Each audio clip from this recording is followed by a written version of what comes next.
Hello दोस्तों, स्वागत है आपका एक बार फिर से रिएक्ट जेएस की इस हिंदी ट्यूटोरियल सीरीज के अंदर। आज के ट्यूटोरियल में हम देखेंगे कि यूज स्टेट क्या होता है और रिएक्ट जेएस के अंदर उसका यूज किस तरीके से होता है। तो सबसे पहले तो यूज स्टेट क्या है? तो यूज स्टेट क्या है? It is a one kind of hook in React. React के अंदर एक टाइप की हुक है जो कि आपको अलाउ करती है to assign a value to a functional component. Functional component के अंदर कोई लोकल स्टेट अगर आपको क्रिएट करना है तो आप क्रिएट कर सकते हो। जैसे कि हमारे लास्ट सेशन में हमने देखा था कि अगर मैं बटन के ऊपर क्लिक करवाता और यहाँ पे मैंने एक यूज स्टेट क्रिएट किया था नेम से, तो अगर मुझे उसके अंदर कोई वैल्यू स्टोर करवानी है तो मैं करवा सकता हूँ। अब इसका हम क्या करते हैं, थोड़ा एडवांस लेवल के ऊपर ले जाके एक एक स्टेप बाई स्टेप देखते जाते हैं कि एग्जैक्टली यूज स्टेट के अंदर हम किस तरीके से वर्क करते हैं। तो यहाँ पे मैं क्या करता हूँ, हमारा जो का कोड है वो सारे कोड को हम कर देते हैं कमेंट। एंड नाउ इसे कमेंट करने के बाद हम क्या करते हैं, यहाँ पे एक पूरा न्यू स्टेट बना देते हैं और उसको कुछ अलग से नेम दे देते हैं। लाइक मैं कॉन्स्ट दे देता हूँ और उस कॉन्स्ट को मैं नेम दे देता हूँ लाइक इंक्रीमेंट और डिक्रीमेंट, या फिर हम दे देते हैं यहाँ पे काउंट। अब मुझे क्या करना है, इंक्रीमेंट और डिक्रीमेंट के लिए एक चीज क्रिएट करनी है। सो मैंने यहाँ पे काउंट दे दिया एंड मैंने यहाँ पे लिख दिया set count is equal to करके मैंने यहाँ पे लिख दिया यूज स्टेट और उसकी इनिशियल वैल्यू कर दी 0। तब देखिए मैंने क्या कर दिया, काउंट नाम का एक वेरिएबल है जिसके अंदर मेरी इनिशियल वैल्यू क्या स्टोर हो गई है, 0 स्टोर हो गई है। नाउ अब इस वैल्यू को मुझे क्या करवाना है, इस वैल्यू को मुझे इंक्रीमेंट करवाना है और डिस्प्ले भी करवाना है। किस तरीके से करवाना है वो देखते हैं। तो चलिए हम क्या करते हैं, यहाँ पे एक पैराग्राफ क्रिएट कर लेते हैं। सो मैंने यहाँ पे एक पैराग्राफ क्रिएट कर लिया और इसके अंदर मुझे वैल्यू प्रिंट करवानी है। कौन सी वैल्यू प्रिंट करवानी है, काउंट की वैल्यू प्रिंट करवानी है। एंड नाउ अब इसके नीचे हम क्या करते हैं, तो इसके नीचे हम एक बटन ले लेते हैं। सो मैंने यहाँ पे ले लिया है एक बटन एंड बटन के अंदर मैं लिख देता हूँ प्लस, यानी कि मुझे क्या करवाना है, इंक्रीमेंट करवाना है। जब भी मुझे इंक्रीमेंट करवाना है तो ऑब्वियस चीज है, मुझे एक वैल्यू एडिशन में करनी पड़ेगी और अगर मुझे डिक्रीमेंट करवाना है तो एक वैल्यू डिक्रीज करनी पड़ेगी। तो चलिए यहाँ पे हम इस तरीके से कुछ जैसे हमारा वैसे ही लिखते हैं, इसको हम कॉपी कर लेते हैं। कॉपी करके पैराग्राफ के ऊपर लिख देते हैं, तो ऊपर की तरफ मुझे डिक्रीमेंट करवाना है और नीचे की तरफ मुझे इंक्रीमेंट करवाना है। इस तरीके से मैंने कुछ बना दिया है। एंड नाउ अब हम क्या करते हैं, इसको कर देते हैं npm स्टार्ट। चलिए तो यहाँ पे मैंने npm स्टार्ट कर दिया है, तो मेरा ये प्रोजेक्ट रन होके आ जाएगा। लेट्स सी कि मेरा प्रोजेक्ट किस तरीके से दिख रहा है मुझे। सो गाइज देखिए यहाँ पे मेरा प्रोजेक्ट रन होके आ चुका है और कुछ इस तरीके से दिख रहा है। सो गाइज मुझे यहाँ पे क्या दिख रहा है, दो बटन्स दिख रहे हैं, बीच के अंदर मुझे एक कुछ नंबर दिख रहा है। अब मुझे क्या करना है, जब मैं प्लस के ऊपर क्लिक करूँ तो इंक्रीमेंट होना चाहिए, माइनस के ऊपर क्लिक करूँ तो डिक्रीमेंट होना चाहिए। ये मेरी सिंपल सी चीज मुझे करवानी है। अब उसके लिए हम क्या करेंगे, हम यूज स्टेट का यूज करेंगे। अब यूज स्टेट क्या करेगा, तो जैसे हमने आगे भी बताया हमारा स्टेट स्टोर करके रखेगा। तो इनिशियल स्टेट क्या है, मेरी वैल्यू है 0। अब मुझे इसे इंक्रीमेंट करवाना है, तो बटन की मैं कौन से ऑन क्लिक इवेंट के ऊपर एक फंक्शन को कॉल करवा दूंगा यहाँ पे। सो मैंने यहाँ पे एक बना दिया arrow function and arrow function के अंदर हमारा क्या है, सेट काउंट है, हमारा यूज स्टेट काउंट कर दिया और जो भी मेरी काउंट की वैल्यू है उसके अंदर -1 मैंने करवा दिया। एंड सेम वे मेरे पास दूसरा जो इंक्रीमेंट का बटन है उसकी ऑन क्लिक के ऊपर मैं चला गया और यहाँ पे देखिए, यहाँ पे मुझे क्या करना है, सिंपली इंक्रीमेंट करना है। सो मैंने यहाँ पे कर दिया सेट काउंट एंड इसके अंदर मैंने लिख दिया काउंट +1। अब देखिए अब होगा क्या, जब भी मैं इस बटन के ऊपर क्लिक करता हूँ तो मेरा जो ये बटन है उसके अंदर जाएगा, सेट काउंट करेगा, काउंट की जो भी वैल्यू है +1 करके ये जो वेरिएबल है इसके अंदर स्टोर कर देगा। तो देखिए मैं यहाँ पे जाता हूँ एंड मैंने प्लस किया तो देखिए वैल्यू इंक्रीज होती जा रही है। सो ये जो नया स्टेट हो रहा है उसके ऊपर ही, मतलब मेरा स्टेट लोकल स्टेट को वो स्टोर करे। लेकिन अगर मैं इसे रिफ्रेश करता हूँ तो देखिए ये वापस 0 हो जाएगा, बिकॉज ये यहाँ पे क्या होगा, आपका स्टेट वापस एक बार नल हो चुका है। इसलिए तो जब तक आप इस पेज के ऊपर वर्क करते रहोगे तब तक आपका स्टेट यहाँ पे होल्ड करके रखेगा। तो इस तरीके से ये वर्क होगा। तो ये हो गया हमारा एक नॉर्मल यूज स्टेट। अब हम क्या करते हैं, अब हम एक न्यू कंपोनेंट क्रिएट कर लेते हैं एंड उस कंपोनेंट को कोई भी एक नेम दे देते हैं। लाइक मुझे करना है mgt.js, ये मैंने कोई भी एक नेम दे दिया है। एंड नाउ मुझे क्या करना है, रिएक्ट एरो फंक्शनल कंपोनेंट और साथ में मैंने करवा दिया एक्सपोर्ट। एंड app.js के अंदर अब तक जो चीजें हमने की है वो सारी चीजों को हम कर देते हैं कमेंट। एंड कमेंट करने के बाद यहाँ पे हम क्या करते हैं, बाकी की जो भी चीजें है उसके ऊपर मुझे वर्क करना है। सो अब मैं क्या करता हूँ, यहाँ पे मेरा जो नया कंपोनेंट बना है MGT, मैं उसको एक्सपोर्ट इंपोर्ट करवा देता हूँ यहाँ पे। एंड अब यहाँ पे मैं वर्क करूंगा मेरा कुछ नया वर्क। सो नए वर्क में मुझे क्या करना है, तो मुझे सिंपल एक चीज करनी है कि मुझे क्या करना है, मुझे एक मल्टीपल वैल्यू अगर मुझे यूज स्टेट के अंदर स्टोर करनी है तो मैं किस तरीके से कर सकता हूँ वो देखते हैं। सो मल्टीपल वैल्यू किस तरीके से स्टोर हो सकती है, सबसे पहले तो ये देखते हैं। तो उसके लिए मुझे क्या करना पड़ेगा, सेम वे जिस तरीके से हम कंपोनेंट अब तक हमने बनाया था वैसे ही बनाएंगे कंपोनेंट के अंदर। सो कांस्टेंट बना लेते हैं। अब यहाँ पे मैं एक नेम दे देता हूँ, लाइक मान लीजिए कि मेरे पास क्या है, मेरे पास डेटा है बुक्स। चलिए यहाँ पे मैंने कर दिया। उसके बाद मैं लिख देता हूँ set books is equal to. अब इज इक्वल टू करके हम लोग क्या करते थे, हम लोग नॉर्मली एक ब्रैकेट कर देते थे उसके अंदर कोई वैल्यू। लेकिन यहाँ पे क्या है, बुक्स के अंदर मुझे उसका नेम चाहिए, उसका ऑथर नेम चाहिए, एज वेल एज मुझे उसके प्राइस भी चाहिए। तो यहाँ पे हम कुछ इस तरीके से करेंगे, कर्ली ब्रैकेट कर लेंगे। अब जो सबसे पहले चाहिए वो मैं इन्वर्टेड कॉमा के अंदर लिख दूंगा, लाइक बुक अंडरस्कोर नेम। मैंने यहाँ पे कर दिया comma, sorry colon, and colon करके उसकी डिफॉल्ट वैल्यू मैंने सेट करवा दी एम्प्टी। चलिए अब मुझे क्या करना है, मुझे नेक्स्ट चाहिए, लाइक मुझे चाहिए उसका प्राइस। तो मैंने यहाँ पे लिख दिया बुक अंडरस्कोर प्राइस, कॉलन करके उसकी वैल्यू भी मैंने एम्प्टी सेट करवा दी। That's it. तो इस तरीके से मैंने क्या करवा दिया, मेरी कोई ना कोई वैल्यू यहाँ पे सेट करवा दी है। नाउ अब मान लीजिए कि मुझे क्या करना है, मैं कहीं पे क्लिक करता हूँ या फिर मैं यहाँ पे एक फॉर्म बना लेता हूँ। उस फॉर्म के अंदर लाइक मेरे पास यहाँ पे डिवीजन है, मैं यहाँ पे एक टेबल क्रिएट कर लेता हूँ। सो मैं एक बेसिक सा कुछ फॉर्म बनाने वाला हूँ। सो मैंने इसे कर दिया अलाइन सेंटर, एंड देन इसके अंदर एक टीआर ले लेता हूँ मैं, एंड टीआर के अंदर मैंने ले लिया एक टीडी, एंड टीडी के अंदर मैं लिखता हूँ बुक नेम। एक और टीडी मैंने ले लिया, टीडी के अंदर मैंने पास करवा दी input type, that is text. And चलिए हमने यहाँ पे बस इतना ही ले लिया है।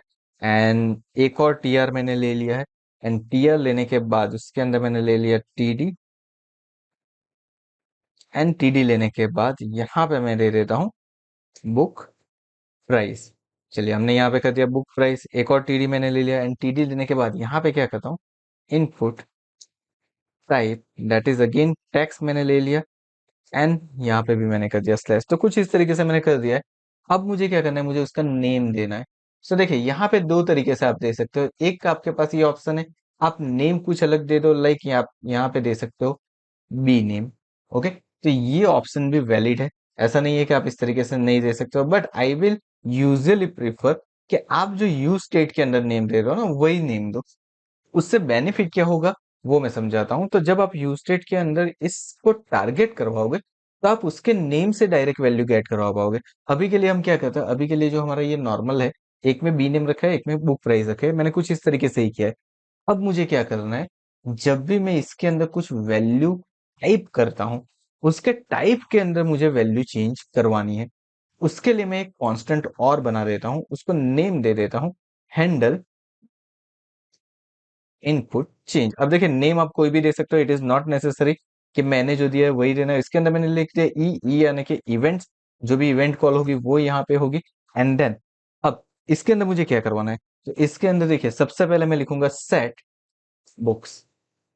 ओके, सो मैंने यहाँ पे क्या लिख दिया, सेट बुक्स लिख दिया। अब सेट बुक्स लिखने के बाद मैं क्या करता हूँ, अब मान लीजिए ये हैंडल इनपुट चेंज है, सबसे पहले मैं यहाँ पे कर देता हूँ handle input change B name, यानी कि बुक नेम के लिए मैं कर रहा हूं नाउ। अब मैंने लिख दिया सेट बुक, देन उसके बाद हम कर देते हैं ब्रैकेट। ब्रैकेट के अंदर मेरे पास क्या है, मेरे पास different different kind of field है, लेकिन यहाँ पे मैं कर देता हूँ ट्रिपल डॉट, एंड उसके बाद मैं लिख देता हूँ बुक्स।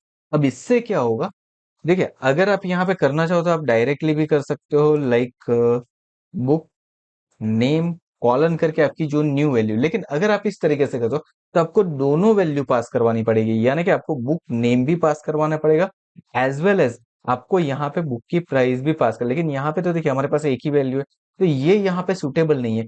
उस कंडीशन में हम क्या करेंगे, उस कंडीशन के अंदर हम यहाँ पे ट्रिपल डॉट करेंगे, एंड उसके बाद हम लिख देंगे यहाँ पे बुक्स। अब इससे होगा क्या, तो ये आपको एनेबल करता है कि आपको अगर सिंगल वैल्यू भी चेंज करवानी है तो करवा सकते हो, यानी कि आपने कहीं पे एक जगह पे ही चेंज किया है तो वो भी आप कर सकते हो। तो चलिए मैंने यहाँ पे handle input change B name के अंदर इवेंट दे दी, उसके अंदर सेट बुक दे दिया बुक्स।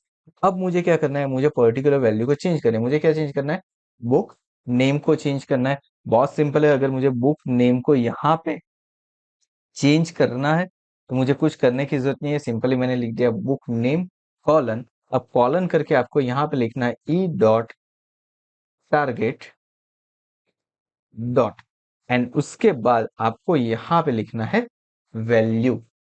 तो ये क्या करेगा, पर्टिकुलर जिस जगह पे आप क्लिक कर रहे हो उसी की वैल्यू आपको यहाँ पे फैच करवा के दे देगा। सो अब मुझे कॉल कहाँ पे करवाना है, इस पर्टिकुलर टेक्स्ट बॉक्स के ऊपर। तो यहाँ पे मैं क्या लिखूंगा, ऑन चेंज। अब यहाँ पे हम क्या लिखेगा, ऑन चेंज, और उसके अंदर handle input change B name, कुछ इस तरीके से लिख देंगे। साथ में हम क्या करते हैं, यहाँ पे सेट बुक की वैल्यू हो रही है, सो मैं यहाँ पे कर देता हूँ कॉन्सल, या फिर यहाँ पे डायरेक्ट में लिखता हूँ लॉग, एंड देन यहाँ पे हम क्या करते हैं, लॉग करने के बाद मुझे इसको क्या करवाना है, डिस्प्ले करवाना है। सो कॉन्सल लॉग, उसके अंदर मैं पास करवा देता हूँ मेरा बुक्स। तो इस तरीके से मैंने वैल्यू पास करवा दी। अब देखिए ये क्या करेगा, कॉन्सल के अंदर मुझे ये वैल्यू पास करके देगा यूज स्टेट। अब हमने यहाँ पे कर दिया है, लेकिन एक जगह पे हमने मिस्टेक की थी। हमने मिस्टेक कहाँ पे की थी, यहाँ पे हमने यहाँ पे यूज स्टेट लिखा ही नहीं था। सो हमें यहाँ पे क्या करना पड़ेगा, यूज स्टेट मेंशन करना पड़ेगा। अब ये वर्क होगा। अगर आपको यूज स्टेट यहाँ पे मेंशन नहीं करोगे तो यूज स्टेट आपका यूज नहीं होता। अब ये यूज होगा। तो चलिए अब हम क्या करते हैं, एक बार इसको रन करके देखते हैं और देखते हैं कि हमारा वर्क हो रहा है कि नहीं हो रहा है। तो यहाँ पे हम आ जाते हैं, राइट क्लिक करके मैं कर लेता हूँ इंस्पेक्ट, और मैं चले जाता हूँ कॉन्सोल के अंदर। मैं यहाँ पे कुछ टाइप करता हूँ, लाइक मैंने यहाँ पे तमीम प्रेस किया है, तो देखिए यहाँ पे मुझे कुछ दिख रहा है, लेकिन यहाँ पे क्या हो रहा है, एक नंबर पीछे चल रहा है। आप इसकी इवेंट चेंज भी कर सकते हो, ऑन की अप इवेंट आप इसको कर सकते हो। एंड अगेन मैं सेव कर लेता हूँ। अब देखिए यहाँ पे इसको हम क्या करते हैं, रिफ्रेश कर लेते हैं। नाउ मैं टाइप करता हूँ, तो देखिए सेम वे मुझे दिखा रहा है। तो मेरा नेम यहाँ पे पूरा प्रिंट होके आ रहा है। सो मैंने यहाँ पे मेरा पूरा नेम प्रिंट कर दिया। तो देखिए बुक नेम मुझे प्रिंट हो रहा है, बुक प्राइस प्रिंट नहीं हो रही। तो एक वे तो ये है कि आप इस तरीके से बनाओ, लेकिन इसके अंदर आपको क्या करना पड़ेगा, हर एक बार आप जो भी कर रहे हो ना उसके लिए अलग से फंक्शन बनाना पड़ेगा। लाइक मैंने बी नेम के लिए बनाया, तो मुझे ये फंक्शन, उसकी जगह पे अब मैं क्या करने वाला हूँ, तो यहाँ पे एक माइनर सा चेंज कर देता हूँ मैं। सो मैंने यहाँ पे ले लिया कॉन्स्ट, एंड उसके बाद मैंने लिख दिया handle input change is equal to, और इसको मैंने कर दिया E is employees, and then उसके बाद हम कुछ इस तरीके से कर देते हैं ना। उसके बाद हमें क्या करना है, सेट बुक्स करना है। तो सेट बुक्स अगेन जिस तरीके से हम करते हैं वैसे ही करेंगे यहाँ पे भी, and then triple dot books, same way. लेकिन अब चेंज यहाँ पे होने वाला है। अब चेंज क्या होने वाला है वो समझते हैं। तो सबसे पहले यहाँ पे सेट बुक करने से पहले मैं क्या कर दूंगा, यहाँ पे कर दूंगा कॉन्स्ट, और ब्रैकेट में ले लूंगा name comma value is equal to E dot target. तो अब इससे क्या होगा, आपका जो इनपुट टाइप का नेम है वो इस नेम वाले वेरिएबल के अंदर स्टोर हो जाएगा, और उसकी जो वैल्यू है वो यहाँ पे आपकी स्टोर हो जाएगी। तो हमारे पास दो वैल्यू आ गई, नेम एंड वैल्यू दोनों चीज हमारे पास आ गई। तो चलिए ये दो चीजें तो मेरे पास हो चुकी है। नाउ अब मुझे नेक्स्ट क्या करना है, तो नेक्स्ट मुझे ये करना है कि यहाँ पे जो मुझे नेम बी नेम दिया ना, मैं उसे क्या करता हूँ, जो मेरा यूस्टेट के अंदर नेम है सेम नेम में यहाँ पे भी उसको कर देता हूँ। अब आप बोलोगे सर इससे चेंज क्या होगा, तो इससे चेंज बहुत ही बढ़िया होगा, आपको दिखाता हूँ। सो नाउ अब मुझे क्या करना है, अब मैं यहाँ पे ले लेता हूँ ब्रैकेट के अंदर नेम कॉलन वैल्यू। अब देखिए मेरा नेम क्या है, बुक नेम है, और यूस्टेट का भी नेम बुक नेम है। सो ये मेरा हो गया, मेरी की हो गई, और उसके ऊपर जो भी मुझे वैल्यू चाहिए यूस्टेट की वो भी सेट हो गई। अगर आप यूस्टेट का नेम और आपके टेक्स्ट बॉक्स का नेम सेम रखोगे तो आपको इस तरीके से फायदा हो सकता है। प्लस आपको फंक्शन अब एक ही बनाना पड़ेगा, यही फंक्शन में यूज कर सकता हूँ। हैंडल इनपुट चेंज मैंने कर दिया, सेम चीज मैंने यहाँ पे कर दी, ऑन की अप, और इसके अंदर में मैंने लिख दिया हैंडल इनपुट चेंज।